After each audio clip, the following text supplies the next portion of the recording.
A carilela de Já entrou. ela tirei. A carilela de boquinha manjarei. A goia, a goiê. A carilela de boquinha tirei.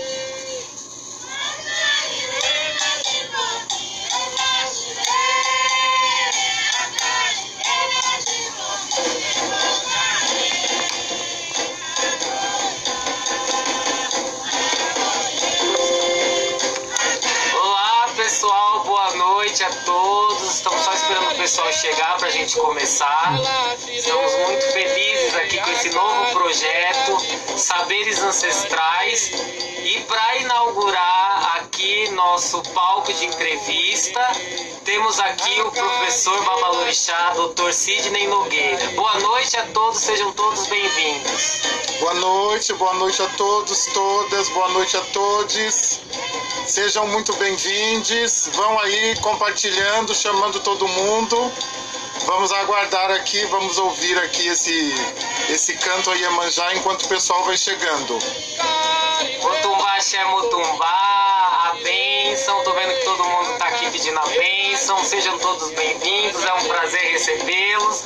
E já digo que esse espaço é nosso para falar sobre África, para falar sobre ancestralidade, para falar sobre axé. Isso mesmo, é um espaço muito importante. Nós precisamos saber mais sobre nós mesmos, né? Sobre a África ancestral no Brasil, sobre os saberes ancestrais.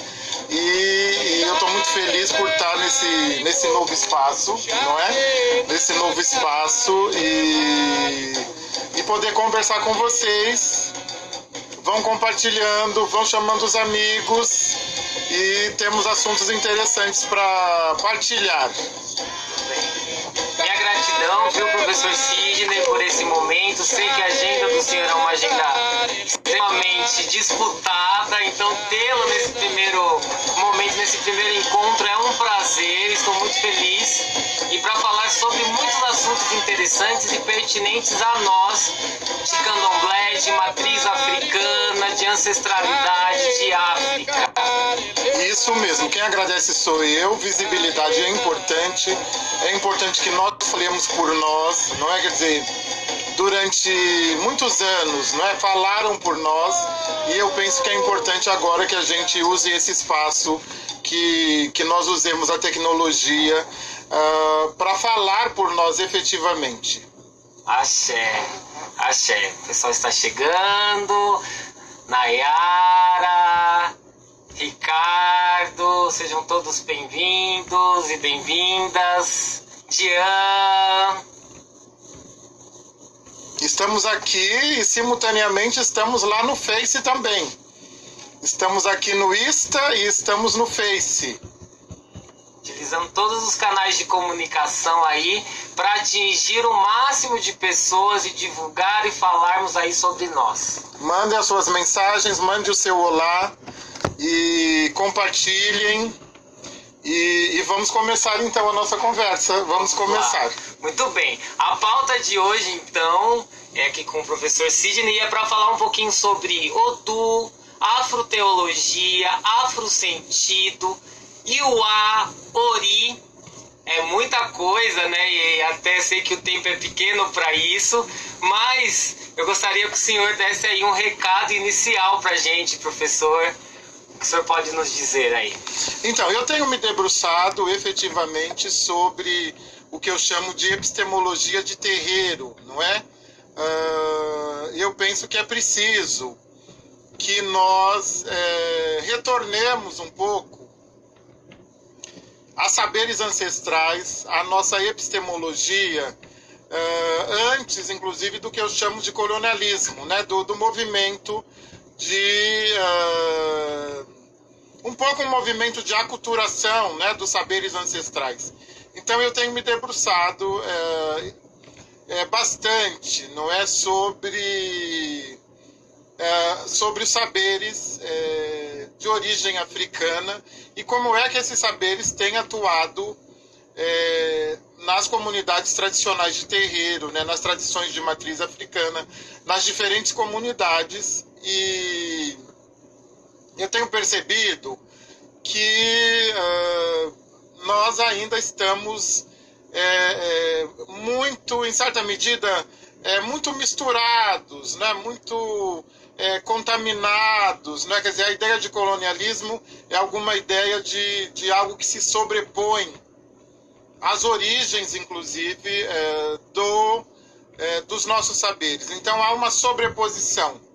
Eu acredito que, historicamente, essa sobreposição, num dado momento, foi necessária e teve seus sentidos, não é? Mas hoje nós estamos no século XXI. Então, eu penso que nós não precisamos mais nos servir desse expediente, efetivamente, deste expediente de sobreposição de saberes. E aí eu já quero começar falando, por exemplo, sobre uma ideia de Deus único, não é, que está muito presente nas tradições hegemônicas, não é, nas religiões hegemônicas. Por que nós, não é, de comunidades tradicionais de terreiro, não temos uma ideia posta de Deus único?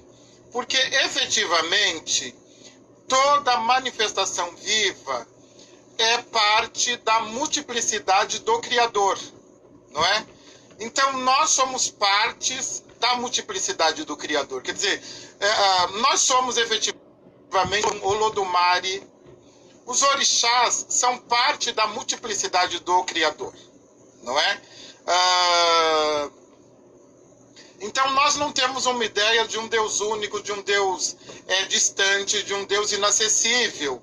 Porque, de verdade, Deus está naquela árvore que está lá fora, Ele está nos orixás, Ele está no nosso coração, está na nossa cabeça. Nós somos parte da multiplicidade do Criador. E aí, o que preconiza essa epistemologia? Que eu também sou Criador. Ao mesmo tempo que eu sou Criador, que eu sou criatura, eu também sou Criador. Não é? Quer dizer, ao mesmo tempo que aquela árvore lá fora, ela é criatura, ela também é Criador, não é? Então, ao mesmo tempo que os orixás são criaturas, eles também são criadores, porque de verdade, tudo que possui força vital é efetivamente parte da multiplicidade do Criador. Então, esse é um primeiro ponto que eu gostaria de destacar e provocá-los, inclusive, para pensar um pouquinho mais sobre o nosso sistema de crenças. Muito bem. Professor, quando uma pessoa chega até uma comunidade terreiro, um terreiro de candomblé, o primeiro passo, né, ele vai consultar o oráculo, que é o jogo de búzios. Como que funciona esse sistema oracular? Eu queria que o senhor desse uma contextualizada nisso. O que seria o Odu? Em que momento o Ori se manifesta? Ele está junto conosco? É separado? Fale-me sobre isso. Então, eu costumo dizer o seguinte, não é? A mitologia, e sobretudo a mitologia africana, ela tem todas as respostas e está esperando apenas as perguntas. Então, os Odus igualmente, eles têm todas as respostas, estão apenas esperando as perguntas. Porque tanto a ideia, e aí tem uma ideia casada de mitologia e uma ideia casada de Odu como inteligência pré-existente, não é? Como uma inteligência universal pré-existente, não é? A mitologia, ela é uma inteligência universal pré-existente, não é? A mitologia, ela pode explicar todas as questões relacionadas a nós, seres humanos. E, igualmente, o que nós chamamos de Essé Odu. Os Essé Odu são poemas, efetivamente poemas, são narrativas, são histórias, são mitologias, né? São mitos dos quais os Odu participaram. Nós podemos dizer, inclusive, que os Odu são a inteligência do Criador. É como se os Odu fossem o cérebro do Criador. E o Criador sabe tudo sobre nós porque ele é o Criador, não é? Então, quando a pessoa chega numa comunidade tradicional de terreiro, a primeira coisa que ela faz é consultar efetivamente os Odu, né? Quer dizer, por meio, no Brasil, joga-se mais os 16 búzios, o que nós chamamos de Merin de Logum, não é? Então, o Merin de Logum, que efetivamente é o número 16 em Yorubá, e são 16 conchinhas com 16 Odu principais, de Okaramedi até Aláfia, não é? E por que os Odus são Medi? É importante dizer isso. Porque os Odu, eles têm duas faces complementares, não são faces opostas, porque de verdade a epistemologia Nagô, ela não preconiza a oposição, o sistema não é binário no sentido de que forças precisam se anular. Na verdade, forças opostas existem para que elas se complementem. Então, no primeiro momento, quando você chega numa comunidade tradicional de terreiro, você vai, não importa o método utilizado pelo Babalorixá, pelo Yalorixá. Essa é uma questão menor, quer dizer, a questão maior será a consulta, aquele Ibá, porque de verdade as 16 conchinhas são um Ibá, é um Ibá da inteligência do Criador, que se chama Ifá. Ifá é efetivamente a inteligência do Criador. E nós vamos ali consultar e a partir dali nós vamos receber orientações, porque de verdade, para a epistemologia Nagô, não existe um problema sem solução. Todo problema tem solução, até porque não existe nada que não possa ser orientado, não existe nada que não possa ser resolvido. E se você anula um pouco essa noção de bem e mal, muito presente no Ocidente e nas religiões hegemônicas, você começa a perceber que não existe problema, porque de verdade o problema é o problema que traz a solução. Sem o problema, não há porquê da existência de solução. Então, a gente precisa se ressignificar, a gente precisa reprogramar o nosso cérebro. E eu penso que essas filosofias tradicionais, elas têm muito a nos ensinar, não é? Sobretudo em momentos em que nós sofremos tanto, não é? Porque nós fomos educados para valorizar o problema. E nesse sentido, os Odus, eles possuem duas faces chamadas de Ibi e Ire,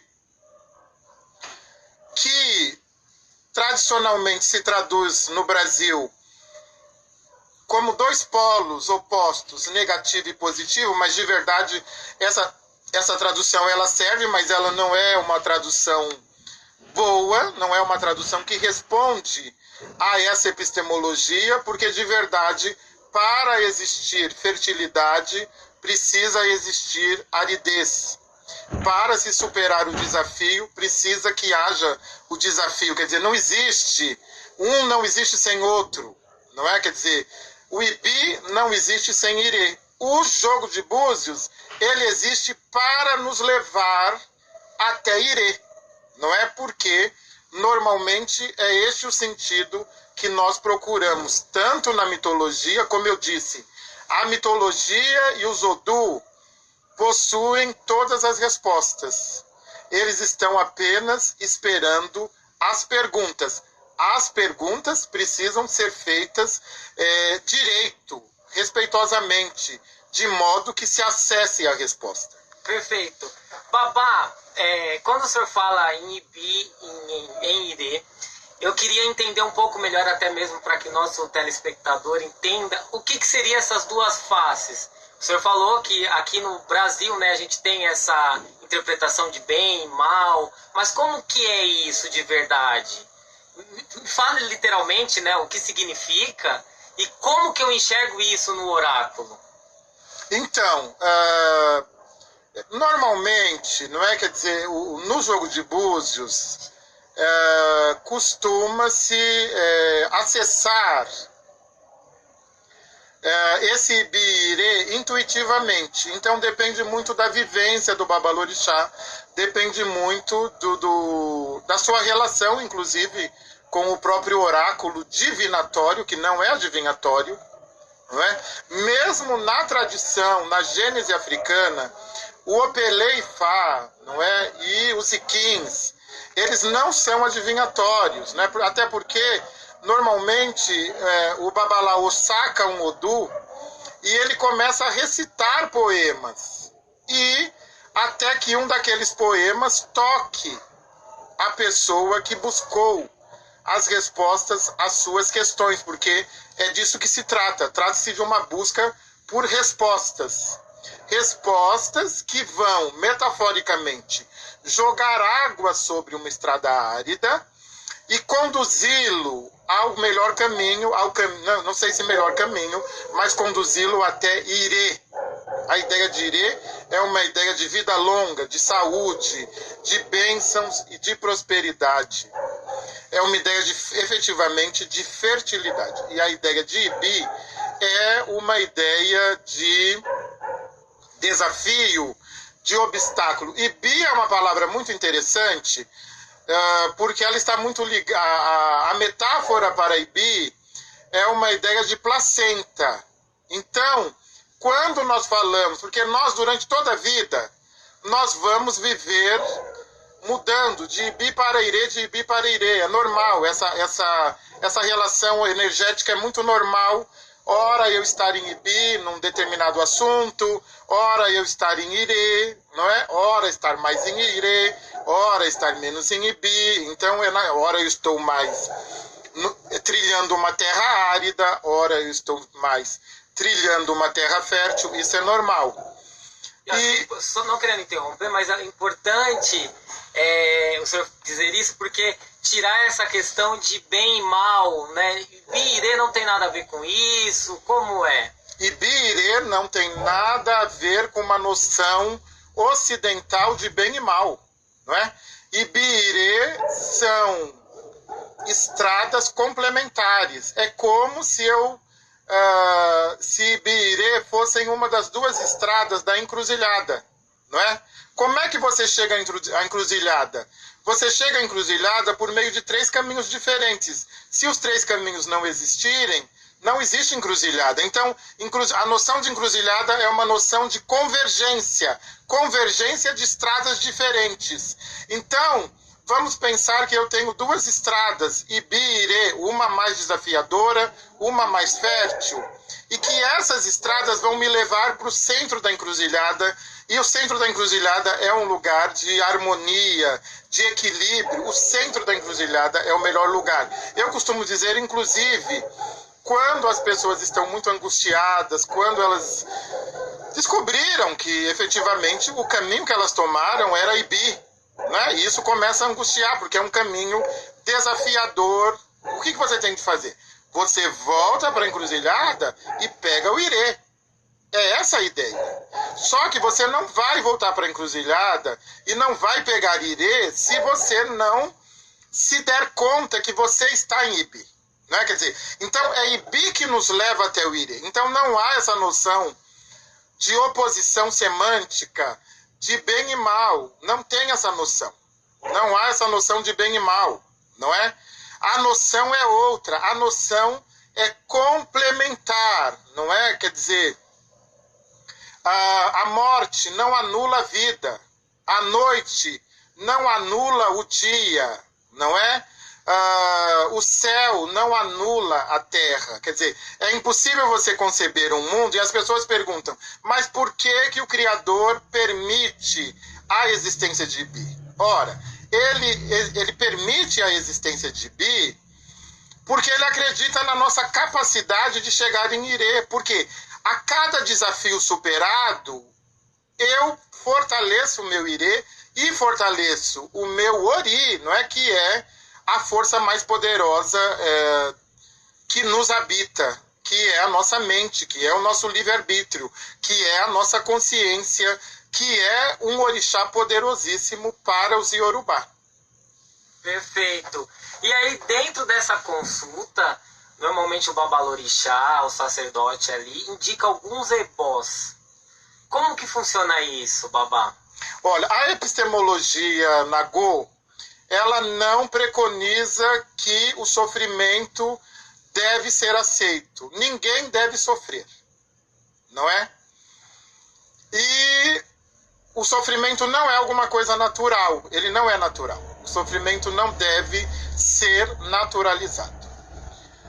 E nós acreditamos que o axé que todo ser vivo possui também faz parte da multiplicidade do Criador. Mas em algum momento nós perderemos axé, em algum momento nós faremos escolhas mais desafiadoras do que férteis. Em alguns momentos nós seremos injustiçados, enfim, porque nós vivemos em sociedade, nós vivemos com outras pessoas. Então, nem sempre os conflitos são gerados por nós mesmos, né? Às vezes, os conflitos são alimentados por outras pessoas. Isso posto, o que acontece? Ao contrário, não é, do arquétipo cristão, né? Porque existe um arquétipo cristão que é o arquétipo de que você chega à salvação por meio do sofrimento, que é o arquétipo do Jesus pregado na cruz, não é? Não, esse arquétipo não serve para a nossa epistemologia, não é? Nós não temos um Jesus pregado na cruz, nós não vamos ser salvos, não existe Salvador, nós não pecamos, não existe pecado, então a gente precisa um pouquinho se descolar dessa cultura hegemônica, não é? Quer dizer, a gente não, os nossos arquétipos, eles são os nossos orixás, né? Os nossos orixás são reis, rainhas, guerreiros, vencedores, bruxas, sedutoras, mães, enfim, esses são os nossos arquétipos. Então, qual é a base do afastamento do sofrimento? A base do afastamento do sofrimento é orirerê, boa cabeça. Uma cabeça não pode se desacreditar, ela não pode enfraquecer o seu auto-amor, o seu amor próprio. Ela não pode acordar dizendo para si mesma que ela é incapaz, eu não vou ter as coisas, não pode, né? Quer dizer, orirerê significa você alimentar a sua cabeça efetivamente de irê e não de ibi, não é? Por que você deve alimentar o seu ori de irê? Porque quando o ibi chegar, o seu ori está preparado para vencer o desafio. Essa é a lógica. Se você alimenta o seu ori com o ibi, quando o ibi vem, você não vai conseguir superar esse desafio facilmente. Então, existem 3 elementos para afastar o sofrimento, e esses elementos têm a ver com ebó. Então, um bom ori já é um ebó. Orirerê. E o arerê, e o apelé, ou o arerê, alguns autores preferem o arerê, é o bom caráter. O bom caráter é uma força poderosíssima. Existe um verso que diz: Ayamô ni e o apelé. Ayamô ni o apelé. E o apelé ni ayamô. Então, o que quer dizer isso? O destino é o caráter é destino. Então, muito do nosso destino é o nosso caráter. Por quê? Porque são as nossas escolhas que moldam o nosso caráter. Ah, mas tem tanta gente bom caráter, não sei o que, e sofre tanto. Sim, esse é um elemento, não é o único. Existem outros elementos atuando sobre as nossas vidas. As nossas próprias escolhas, o nosso ori, a nossa ancestralidade. Então, existem outros elementos que nós vamos recorrer ao Odu para entender. A face do jogo de búzios é menos adivinhatória e mais terapêutica. Ali deve-se tecer uma conversa, deve-se desabafar, não deve ter medo, deve-se dizer tudo, porque ali Exu está ouvindo tudo e ele também sabe das nossas dores, das nossas angústias. Então, também não adianta você chegar naquele bar e querer enganá-lo, entendeu? Porque aí você vai sair da consulta do mesmo jeito que chegou, né? Não tem jeito, porque você decidiu que não ia se abrir aquele que tem todas as respostas, não é? Então são 3 elementos: a boa cabeça, o bom caráter e ebó. Ebó é fundamental. O que quer dizer ebó? Ebó quer dizer o que eu vou trocar, não é? Quer dizer, se eu vou trocar ibi para irê, não é? Se eu durmo para trocar a noite pelo dia, não é? Se eu bebo água para hidratar o meu corpo, não é? Então, essas trocas são fundamentais. Então, o ebó é uma maneira de você trocar com outras forças que estão no universo, né? Quer dizer, seria muito reducionista acreditar que só a gente está aqui desse jeito, com a nossa materialidade, e que essa materialidade dá conta de tudo. Não dá, de verdade, não dá. A todo momento nós estamos gerando energia e alimentando forças que estão aí também, forças hífen, multiplicidade do Criador. Uma palavra que eu digo, ela vai para algum lugar, não é? Um pensamento vai para algum lugar, não é? Não adianta que você não está simplesmente que aquilo fica ali daquele jeito. Não, nada do que eu faço, nada do que eu falo, nada do que eu penso é alguma coisa neutra. Não existe neutralidade. Porque se eu disse, né, que a multiplicidade do Criador me habita, também a palavra é o Criador, também as minhas atitudes são parte do Criador, quer dizer, tudo é efetivamente força vital. Muito bem, recebi uma pergunta aqui pelo nosso messenger, professor. Em que momento eu devo procurar o oráculo e que ebó eu faço? Olha, os nagôs dizem o seguinte: quem quiser saber seu destino, consulta Orumilá todas as manhãs. Então, de verdade, nós deveríamos consultar diariamente, só que não é da nossa cultura, enfim, não tem condições. Correto. Mas eu penso assim, se você está com incômodo emocional, ou tem uma questão fundamental para identificar Ibi, não é? O que é Ibi? Ibi é desafio, Ibi é inércia, Ibi é terra árida. Então, se você percebe que emocionalmente, economicamente, em termos de saúde, em alguma dimensão da sua vida, algo está efetivamente, continuamente lhe desafiando, e você não sai do lugar, você precisa consultar. Você precisa consultar, porque você precisa saber, não é? Por que você não está conseguindo vencer aquele obstáculo? Há pessoas que vencem isso sozinhas, não tem problema, não é? Eu nem estou dizendo que de repente você vai ter de fazer um ebó, normalmente tem, mas às vezes o ebó é comportamental, às vezes, o próprio jogo de búzios ele já é um ebó. Às vezes falar com sinceridade sobre si mesmo, dizer, sabe, e ouvir ali do jogo quem você é, né? Quer dizer, e aceitar, e precisa aceitar, não é? Então, diante de qualquer angústia, porque a angústia, o que é uma angústia? Angústia quer dizer, eu estou fora da encruzilhada e eu não estou confortável. Então eu preciso saber, eu vou voltar para o centro da encruzilhada e eu vou fazer novas escolhas, não é? E o oráculo tem as respostas para as novas escolhas, não é? O oráculo, ele não é mirabolante, não é nada disso, né? Às vezes, para transformá-lo numa Mandiná, num Walter Mercado, as pessoas se servem desse expediente. Eu vou falar para vocês como eu jogo. Eu digo, eu leio o Odu como se eu tivesse aberto uma página do livro, e como fazem os babalaôs, inclusive, porque eles recitam um essé, né? Eles não estão preocupados se aqui, como é que você vai interpretar. Quer dizer, eu sempre digo, a consulta é para você. O que eu sei fazer é ler esse livro que está aqui na minha frente. Eu vou ler o livro. Depois que eu fizer a leitura, a gente pode começar a tecer, não é? Um texto, não é? Que lhe leve a sair daqui com algumas reflexões, com algumas provocações, porque de verdade você deverá resolver tudo dentro do seu ori. Não é o olhador que vai resolver para você, não é? O olhador não vai resolver, não é?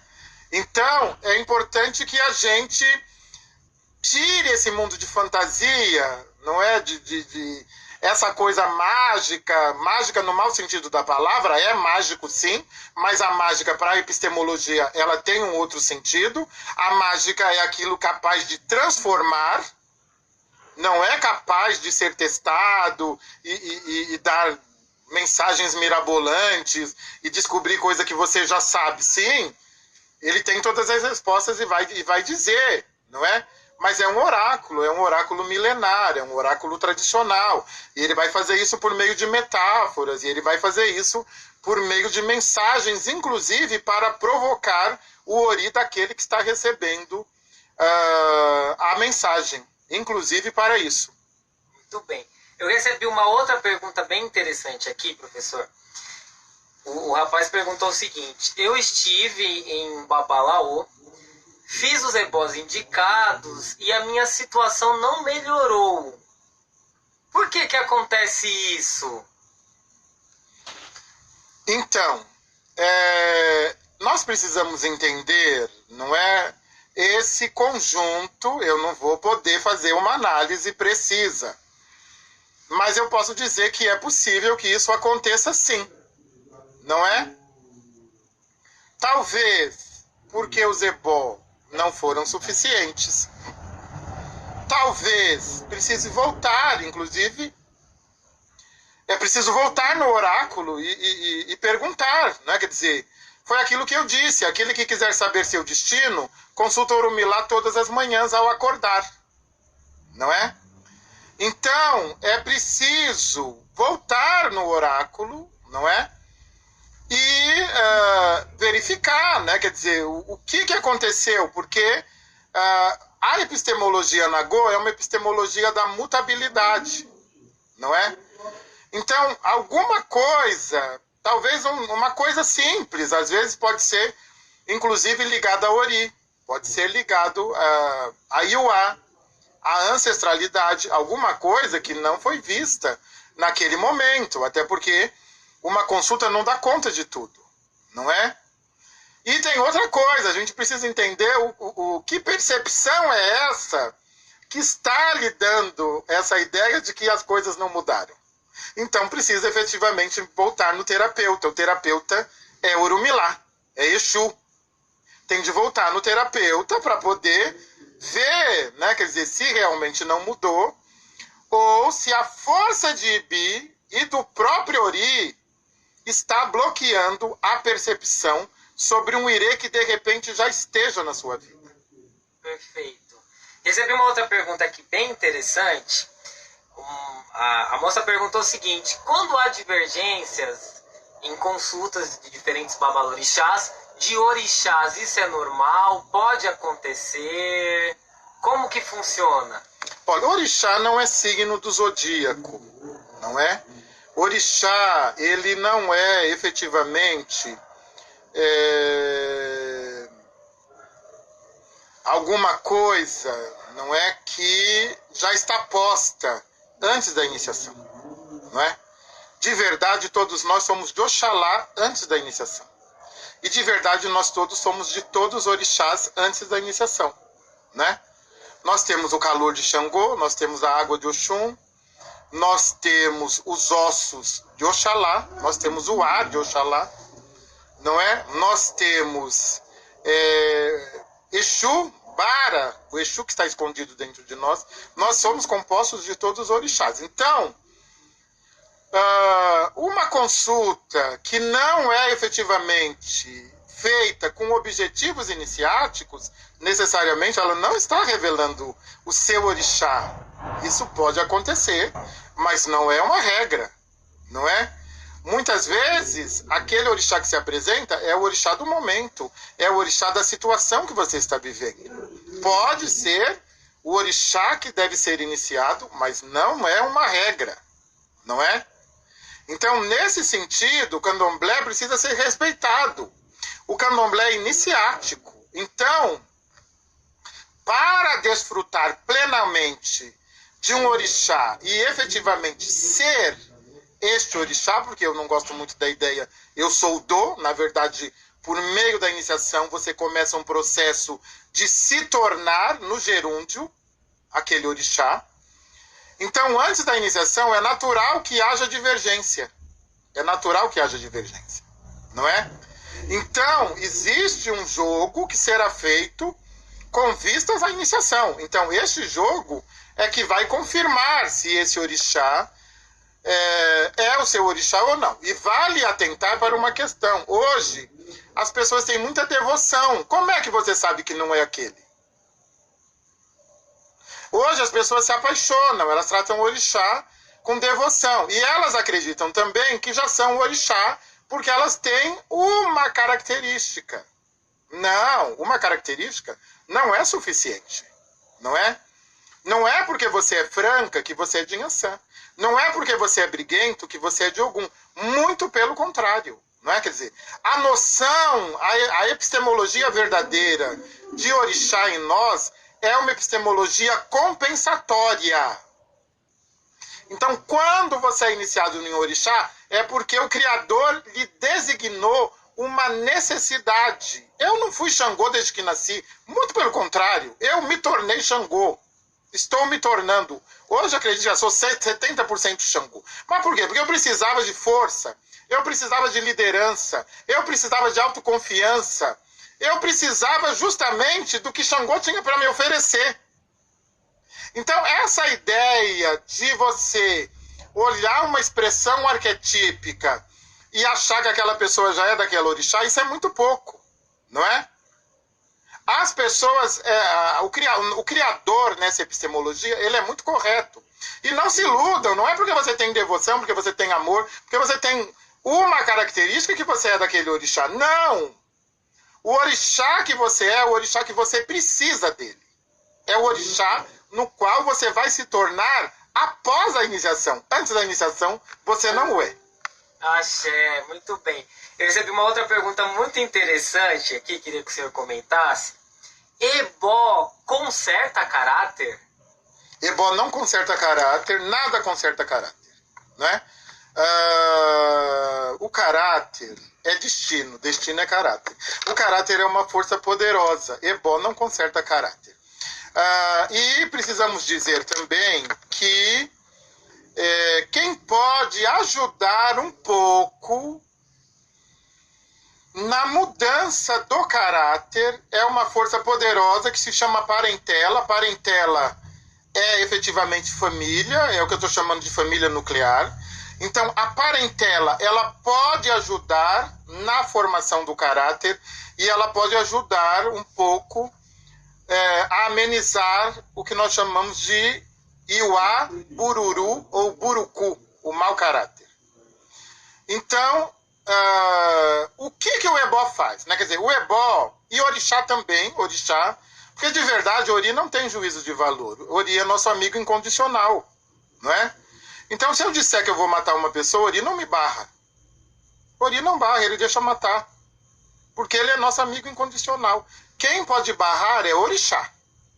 Orixá pode barrar, porque Orixá tem juízo de valor, né? Porque tem o Orixá que é a justiça, tem o Orixá que é a harmonia familiar, tem o Orixá que é força feminina, tem o Orixá que é amor. Então, esses arquétipos, eles podem barrar.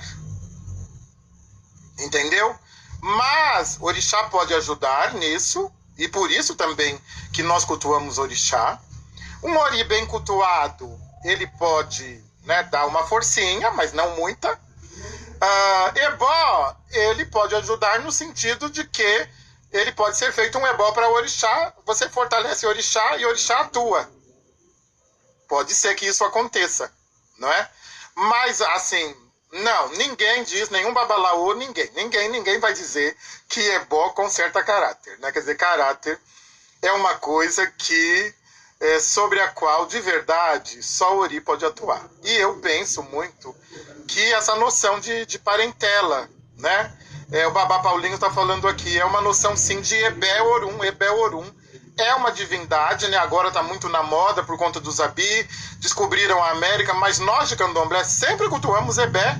Né? Quer dizer, o próprio terreiro é um grande Ibá de Ebé, porque ele é uma família, não é? Uma família que vive harmonicamente cultua Ebé. Uma família que se respeita cultua Ebé. Esse culto já é feito na família, quando ela se respeita, quando ela vive harmonicamente, quando ela não cultua mentiras. Então isso já está posto. Passei por mais uma questão acho que é importante comentar. Passei por um processo de iniciação, professor, e a minha vida foi para trás. Isso existe? Não tem vida que vai para trás, né? Não existe. Talvez essa seja uma noção dos opostos. A vida nunca vai para trás. Como é isso? O rio não volta, né? Não adianta. O máximo que pode acontecer com o rio é ele virar queda, ele virar córrego, ele virar lago. Percebam que a metáfora é outra.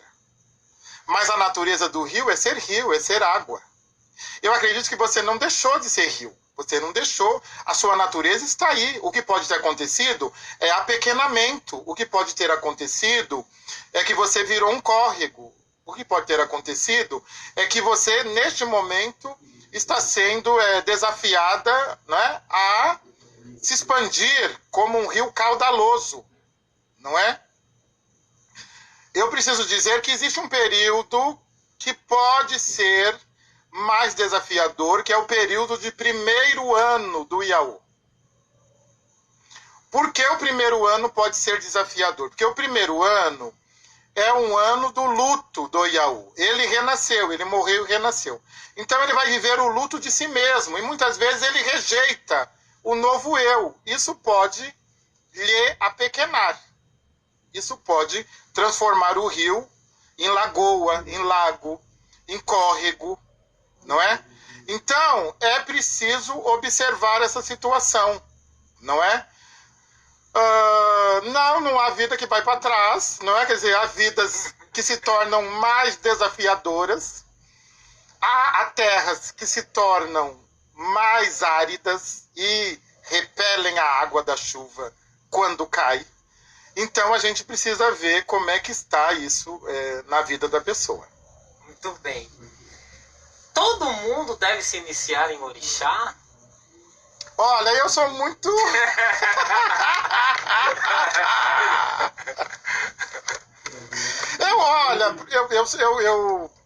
eu estou tentado a dizer que sim.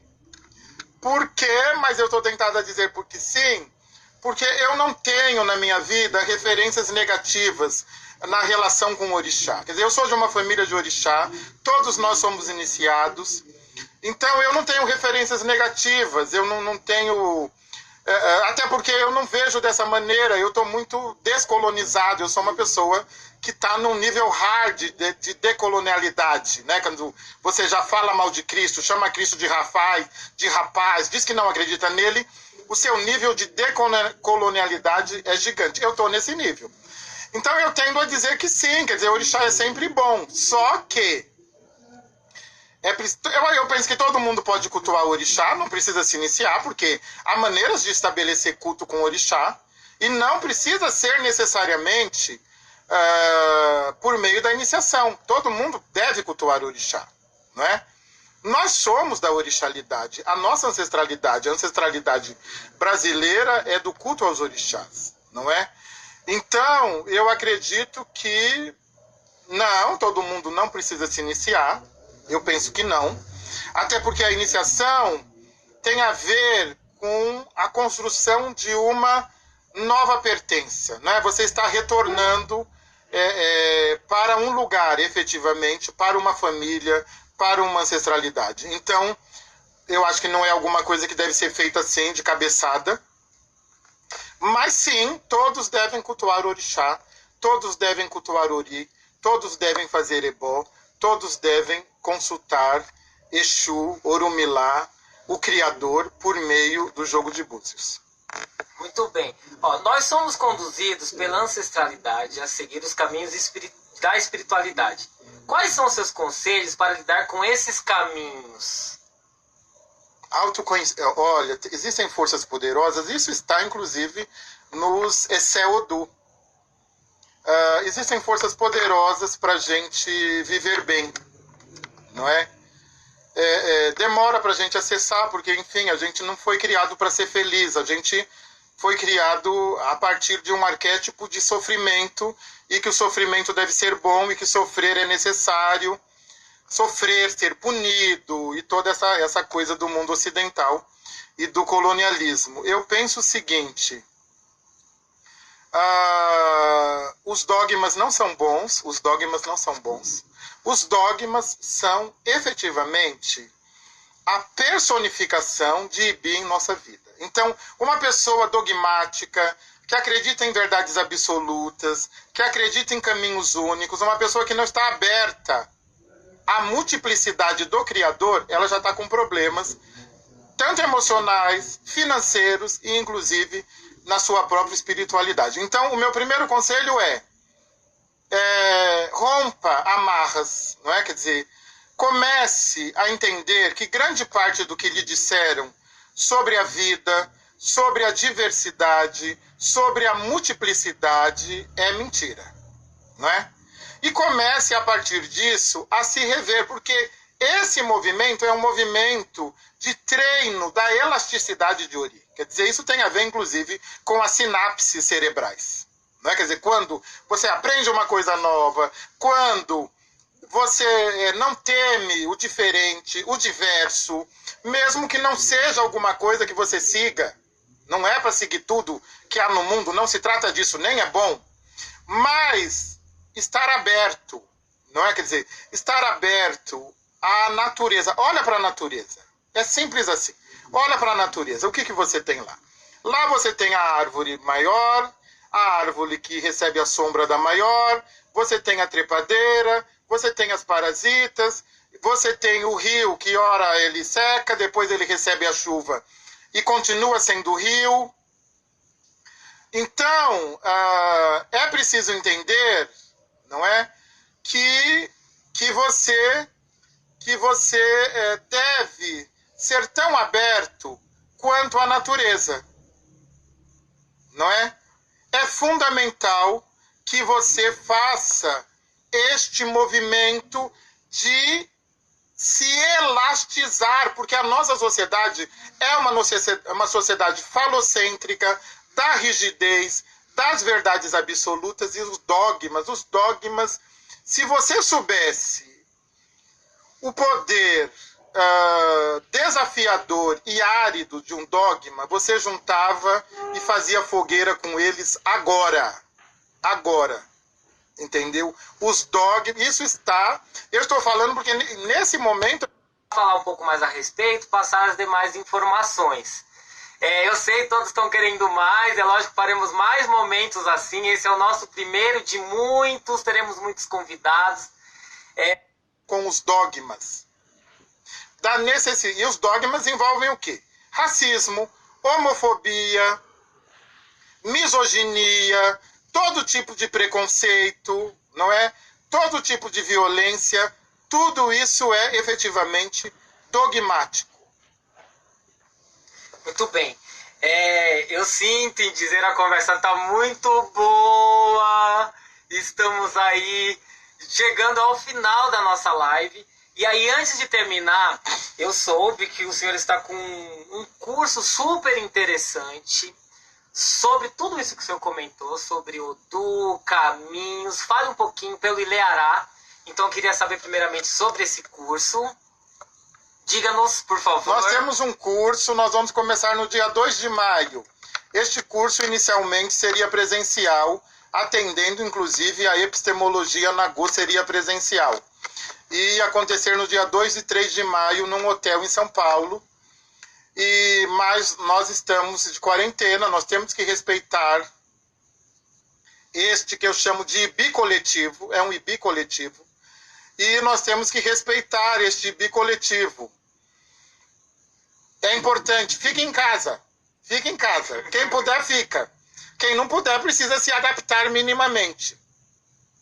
Então, nós temos um curso, chama-se Epistemologia e Afrosentidos, dos 16 odus, os odus principais, não é? Os odus que nós usamos, nós, babalorixás e alorixás, tateto, mameto, dotés e donés, usamos no jogo de búzios. É um curso de epistemologia, não é formador de jogadores de búzios, porque os jogadores de búzios devem se formar efetivamente intramuros, dentro de uma comunidade tradicional. Ele é um curso nesse nível da nossa conversa, filosófico, de compreensão, é um curso de decolonialidade, é um curso, mas sim, né? Quer dizer, quando você entrar em contato com esse curso, você vai expandir o seu Ori, sem dúvida.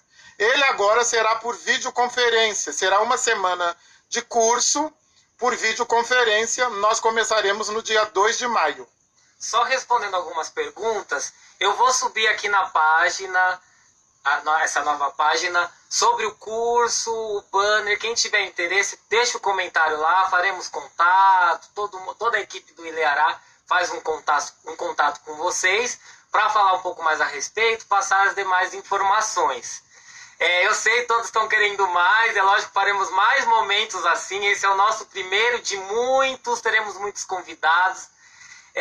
Antes da gente finalizar, eu gostaria que o senhor desse uma mensagem final para nós, ainda mais nesse momento que o senhor nomeou de bicoletivo, uma mensagem, uma orientação, né? O que o oráculo nos diz a respeito desse momento, como nos portar, como fazer. Então, uma mensagem de conforto para nós, professor. É natural que estejamos todos ansiosos, né? Estejamos todos aflitos e preocupados. Eu também, muito preocupado, muito aflito.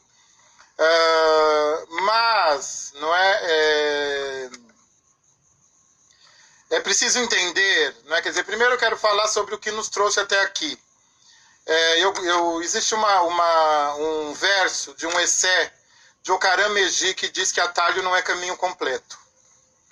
Então eu penso que a gente precisa aproveitar esse momento, porque efetivamente as pessoas decidiram pegar atalhos, e foram os atalhos que nos trouxeram aqui. Então Ocaram Meji diz isso.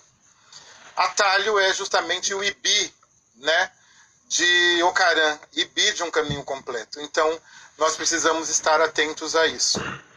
Por outro lado, Ocaram Meji também diz, não é, que não existe pergunta sem resposta. Então o que isso quer dizer? Quer dizer, não existe desafio que não possa ser superado, não é? O que nós temos que fazer agora? Nós temos que alimentar, não é, internamente, é o que nós podemos fazer porque nós estamos em quarentena. Então nós temos que nos alimentar internamente, não é? Quer dizer, é preciso que nós façamos um exercício de fortalecimento individual, não é? Que nós alimentemos o nosso Ori, não é? Que nós entendamos o momento pelo qual nós estamos passando, aceitemos e nos preparemos para o novo. É importante entender que se foi um Ibi coletivo que nos trouxe até aqui, aquilo que nós considerávamos normalidade não era normalidade. Então, a gente vai ter que se reinventar, e o mais importante que a gente tem de fazer, o grande ebó, não é? É, a partir do Ibi, se reinventar para acessar Ire. Então, a gente precisa voltar, não é? Para um lugar, não é? Mas não voltar para o mesmo lugar onde nós estávamos. Esse lugar não é bom. Eu penso que é um exercício importante. Eu penso que é um combustível, inclusive, a gente está num momento, metaforicamente, de Obará Meji, o Odu do Caçador, que é o momento em que ele puxa a flecha, né, para ela poder pegar impulso.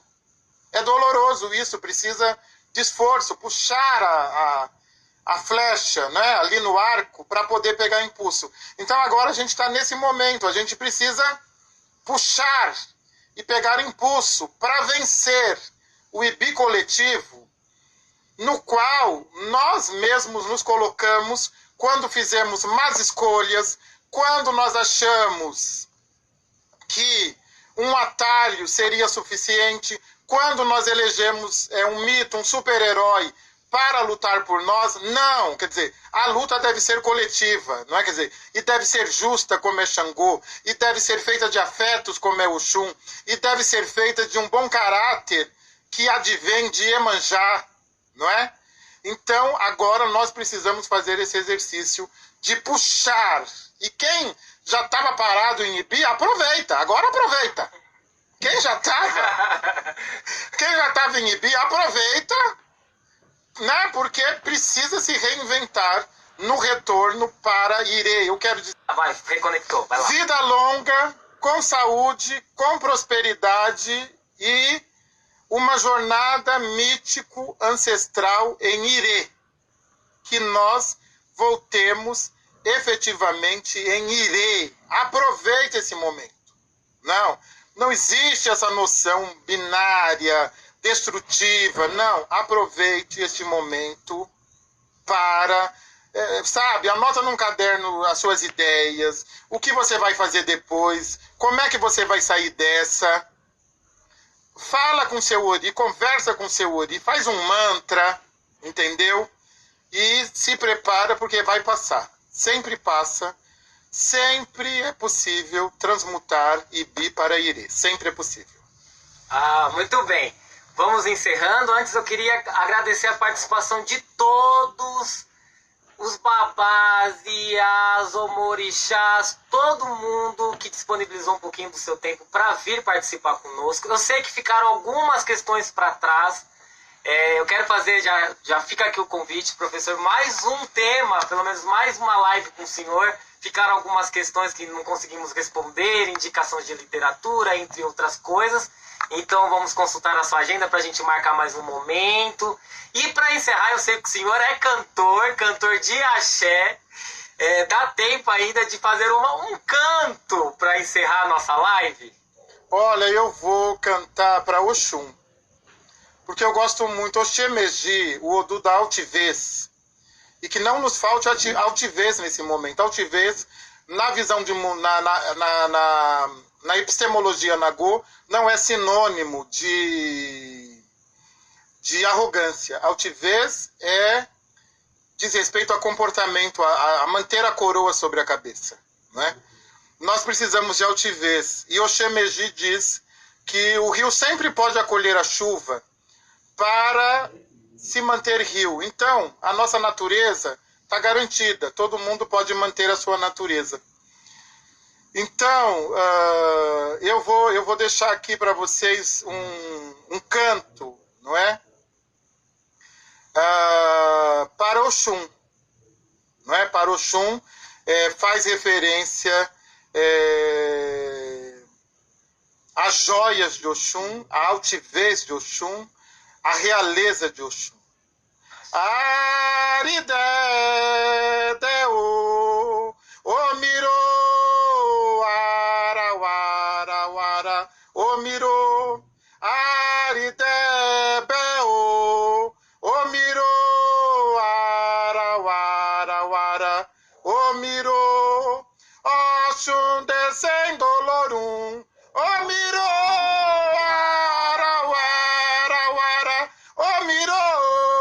Oxum descendo Lorum, Omiro, Arawara, Omiro, era Iê, Oxum, banda no Idé um Toriefon, Oxum é um Gi, era Iê, era Iê. Minha gratidão, professor Babalorixá Sidney, minha gratidão a todos pela participação, teremos outros momentos aí, logo mais postos as informações sobre o curso que o professor falou. E até a próxima. Obrigado a todos, gratidão. Axé, a bênção de todos e todas indistintamente. Axé de vida longa, de prosperidade, de saúde e caminhos abertos. E Irê. Axé.